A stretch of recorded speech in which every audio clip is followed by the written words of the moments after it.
I'm live right now.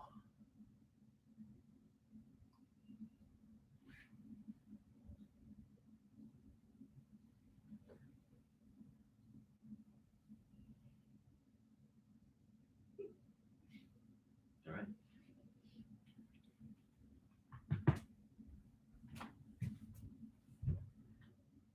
We're live.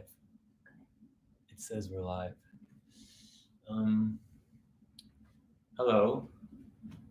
If anyone is with me, I'm coming to you from 8th Street. Someone's here. Hello. Hello, Justin. Coming to you from 8th Street in Manhattan, where it's been lively, a certain type of lively, 3 weeks. We're okay. Jada and I are okay. And I'm going to play some music for you and read a couple things that I thought were cool. I'm going to start with just an improvisation. And if there's anything you want to know or hear, there's a comment section that I'm saying now. Hey, all right. Hey, Mike Lind. Hey, Mike. And despite the way that it looks, I'm not alone. There's someone behind the computer, and there's also a cat. All right. Thank you for being here.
Oh, more people.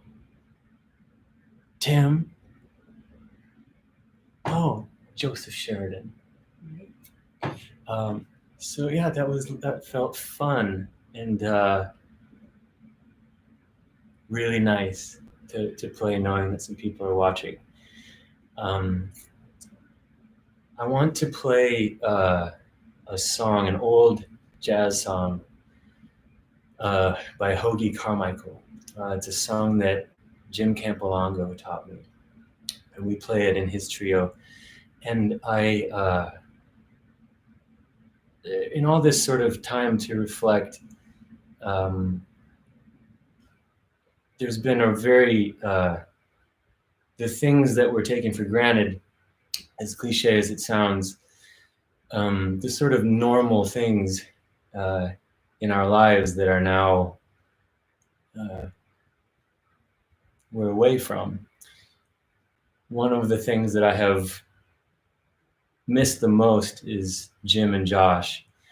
And so I think about that band a lot, and how much it's meant to me and how much those relationships have meant to me. And this is a song that it's called Up a Lazy River. And it's a song that Jim said when we learned it. He said, whoever taught it to him said, if you learn this song in all 12 keys, you don't need to learn any other standards because they're all in this song. I don't know if that's true, but I like that, and I like this song. So I want to dedicate it to Jim and Josh, who I probably aren't watching, but I'll send it to him later. Thanks.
You can clap. You can clap. We're not trying to keep up any kind of images, like I'm not here with Jada. Jada is here. And just while I'm shouting Jada out, who I know has some friends watching, I am very lucky to be where I am, because I can't think of a better partner to have. She's like, stop it. To go through something like this with, because she's relentlessly positive and honest, and that was what I was going to say next. I was going to save that for the second part, because and the attention to eating well and making sure that we're sharing meals, and even though that she's become less and less dependent on my vegetable chopping, that is something I'm so thankful for. So I wish for all of you that your current quarantine partner is, wow, so many comments. Your current quarantine partner is as wonderful as mine, and if you're alone, don't hesitate to reach out to us. We do FaceTime hangs at dinner and otherwise. I got one tonight after this, and I know a lot of people are discovering that as like a way to tune in. But yeah, so all good. I'm gonna have a little wine here. And I'm sure some of you will be curious of what I'm drinking, knowing that I like wine. This is from a box. It's a Grenache Syrah Carignan from Jenny and Francois, the great wine importers, natural wine importers that bring us so many great wines. This is their table wine, and it's delicious. And I got a bunch of them because you can open it and it lasts a long time. You can open it and it's good for a month. I went through 2 boxes in about 5 days. That was for Josh to make her laugh. Well, I'm gonna go over to the second part of the set and read you this thing.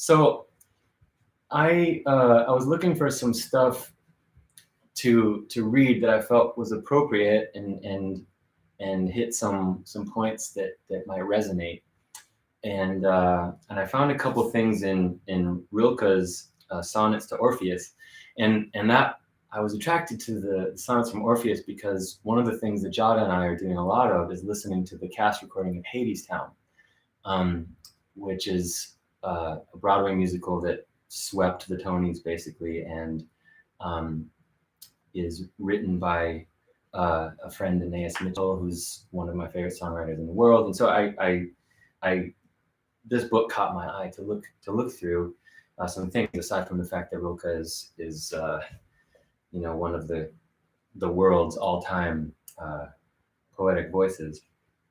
So I picked a couple things. I also wanted to mention in terms of like looking for books and things while we're in this situation, that I found that sticking to kind of a routine in the mornings before I look at the news or look at my phone, and that includes some kind of centering activity. These books have been a part of that, as well as the old standard Pema Children, When Things Fall Apart, which is appropriate for now.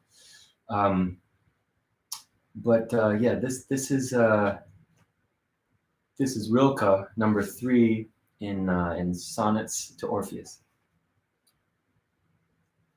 A god can do it, but will you tell me how a man can enter through the lyre's strings? Our mind is split, and at the shadowed crossing of heart roads, there is no temple for Apollo. Song, as you have thought it, is not desire. not wooing any grace that can be achieved. Song is reality, simple for God. But when can we be real? When does he pour the earth, the stars into us? Young man, it is not your loving, even if your mouth was forced wide open by your own voice. Learn to forget that passionate music. It will end. True singing is a different breath about nothing.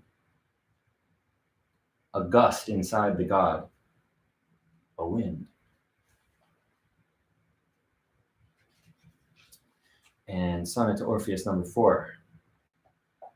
O you tender ones, walk now and then into the breath that blows coldly past. Upon your cheeks, let it tremble and part. Behind you, it will tremble together again.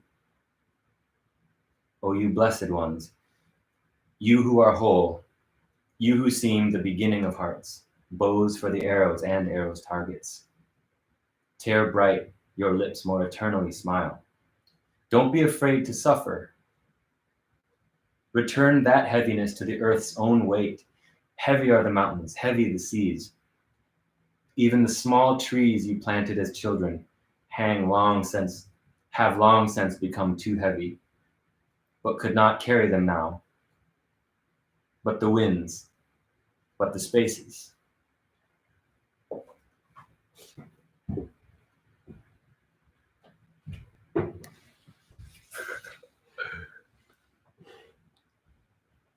Okay, I need to put this up a little.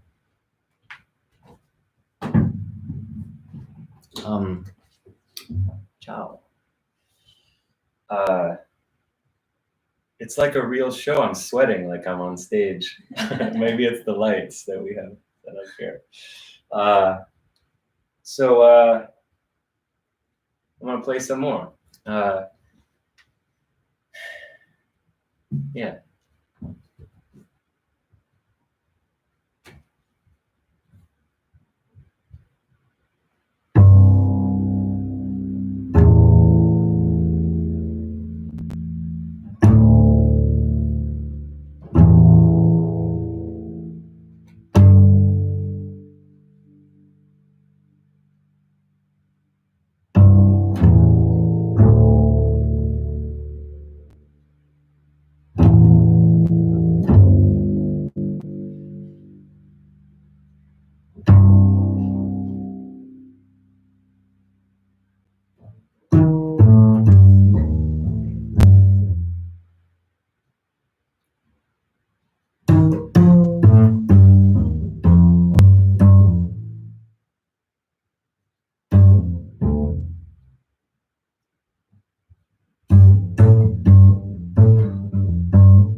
Grazie. I went into a song you may have recognized, and it's kind of a nice segue into talking about a couple other people I miss. And I'm excited to get back to playing with. That was a song called BP, which is a Rich Hinman song. Rich Hinman is a New Yorker who lives in Los Angeles now. Who's probably my best friend. No offense to anybody else who's also my best friend. Jada and I were talking today. Can you have more than one best friend? Can you? Yes. Okay. Rich is one of my best friends. But where I played that song millions of times, it feels like, is hang on, sorry, there we go. Is with the Mark Juliana Jazz Quartet, playing a version of that song that was sort of like the bass version of how we play it, and that's Mark Juliana and me and Shai Maestro and Fabian Almazan and Jason Rigby, and we play it a lot. Played this song a lot of times. If you've heard our band, you've probably heard us play that song, and it's sort of like an anthem. So when I was picking songs for this, I was like, what are some just real home runs that I know that I don't have to really work on too hard, and that was one of them. And yeah, it felt good to play it for you. Let me check in with some of these. Okay, lots of clapping, which is nice. Alida. Alida's here. Ciao, Alida. If I get too close to the camera, you can see that I'm sweating profusely. Hey, Josh. All right. Hey. I also want to extend a hello to Oscar, Henry, and Alice, who are watching at home in Minnesota. I hope you guys are okay, and I hope that you're playing and you're learning how to get better at chess and basketball, which are the two things that we do a lot together. Hey, Gray. Yeah, Gray likes the lights, and that's, I have to say, that's Jada. So let's see who else. All right. Hey guys, this is fun. All right. Oh, this is a good time also to say I'm going to be doing this on the same format next week, but I'm going to be doing a different thing. I also write songs and sing, so I'll be doing that. I'll be singing and playing guitar, and it'll be fun. And I'll pick a couple other things to read, maybe too, if you like that. What else? What else? Oh, there was also a request I got from. If you're not Marley or Mark or Gretchen or somebody in the band. It's called Diaper Pee Pee, Diaper Poo Poo. And it goes like this.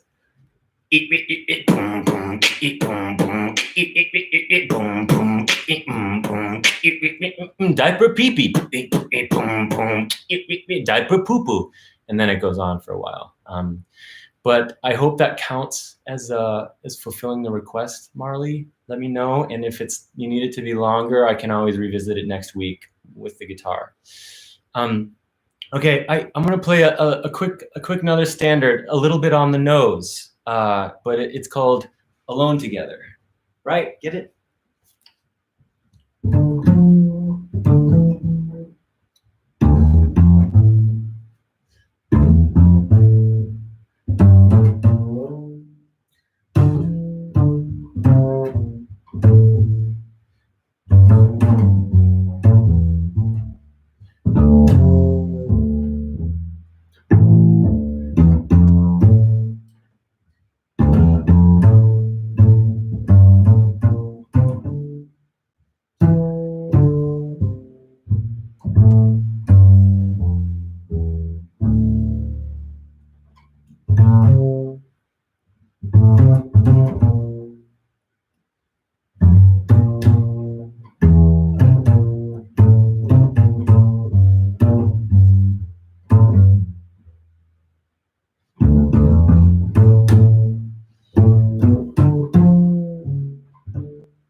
Alone Together. Well, hey, Man, I gotta say, I was nervous, and I didn't know what it was gonna feel like. I kind of thought I was gonna have a panic attack, and it ended up being really fun. And I think I'll try to make a habit of it. I want to read just a couple more short things, if you have a second. If you don't have a second and you leave, I won't even know. It's not like a show where I'd see you leaving during the bass solo and it's offensive. This is great. This is a lot of protection from a lot of ego bruising, this format. Come on, no laugh. Come on, the live audience laugh, for the jokes are important, Jada. Okay, so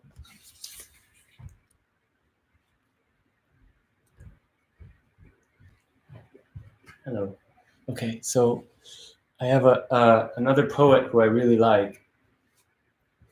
I think everybody likes. The other day I was reading this book, and Jada was on the phone with her friend Maya, and she came out after the phone call, and I said, I have to read you this poem, and I read her a poem I'm going to read you. And she's like, oh, Maya just read me a poem. Check it out. And she read me the poem that Maya had read her, and I say, wow, this sounds kind of in the same vein as Mary Oliver, the poem I just read. And then she looked, and it was Mary. So we had each independently shared with Jada a Mary Oliver poem. I love Mary. It's a funny thing to take note of now, but I find myself sort of like, when I hear of celebrities passing away, I feel sometimes pretty separated from them, pretty distant from them, and I don't feel the emotional weight of it the way that I sometimes wish I did, or like the way that it would feel somebody that was sort of viscerally in your life. But when Mary Oliver died, it felt I mourned an important person, and her voice is immortal. Okay, so this is called Lines Written in the Days of Growing Darkness. Every year we have been witness to it, how the world descends into a rich mash in order that it may resume. And therefore, who would cry out to the petals on the ground to stay, knowing as we must how the vivacity of what was is married to the vitality of what will be? I don't say it's easy, but what else will we do if the love one claims to have for the world be true? So let us go on cheerfully enough, this and every crisping day, though the sun be swinging east, and the ponds be cold and black, and the sweets of the year be doomed. Another from A Thousand Mornings, Mary. This is The Moth, the Mountains. Oh, no, I wanted to read another one first.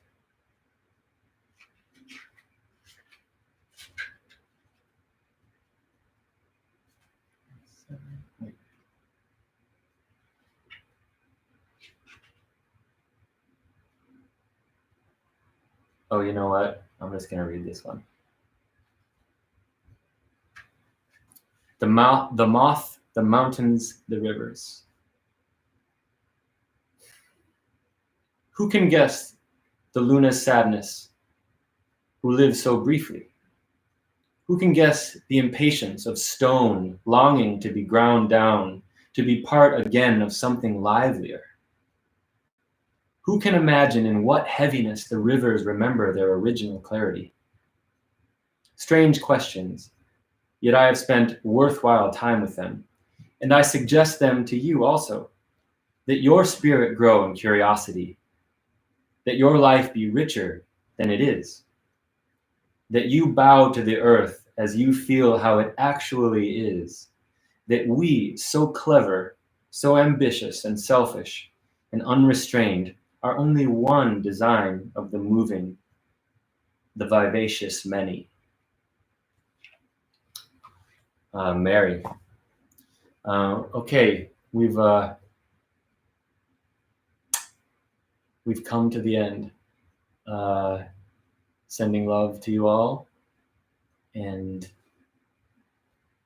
wishing you health and health to your loved ones and strength. And thank you for being a part of this. This was really nice. Lattice concerts is something that you should familiarize yourself with. Elsa Nilsson is the inventor of this platform, and she's had some great from Medeski Martin Wood did one, so many. So please check that out. Check out the platform, and yeah, goodbye.